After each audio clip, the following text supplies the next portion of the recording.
जर तुमच्याही घरामध्ये ना थंडीमध्ये वापरले जाणारे रग, ब्लँकेट्स किंवा कंबल तुम्ही काय म्हणत असाल ते, हे कंबल ठेवण्यासाठी जर जागा नसेल ना, तर तुम्ही अशा पद्धतीने नक्कीच ब्लँकेट किंवा कंबल ठेवू शकता.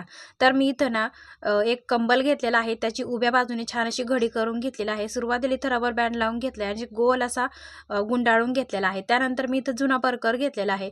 जुना परकर ना उलट्या बाजूने ओपन करून घेतला. त्याला रबर बँड लावून घेतलाय. त्यानंतर नाडीच्या बाजूने व्हिडिओमध्ये दाखवल्याप्रमाणे हा ब्लँकेट किंवा हा रग आहे ना इथं गोल गुंडाळलेला परकरमध्ये टाकून घ्यायचा, नाडीची बाजू बंद करून घ्यायची आणि अगदी मधोमध असा खोचून घ्यायचा.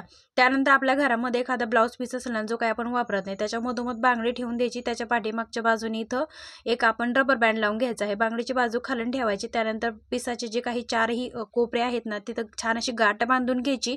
बांगडीची बाजू ओपन करून घ्यायची. तर अशा पद्धतीने तुम्ही ब्लाऊज पीसचा वापर करून आणि थंडीमध्ये जे आपण ब्लँकेट कंबल वापरतो ते ठेवण्यासाठी जागा नसेल तर ते अशा पद्धतीने ठेवू शकता. छान असं एक पिलो बनवू शकता. हा पिलो तुम्ही सोफा सेटवरती, बेडवरती नक्कीच ठेवू शकता. व्हिडिओ कसा वाटला तुम्हाला, आवडल्यास लाईक करा, शेअर करा.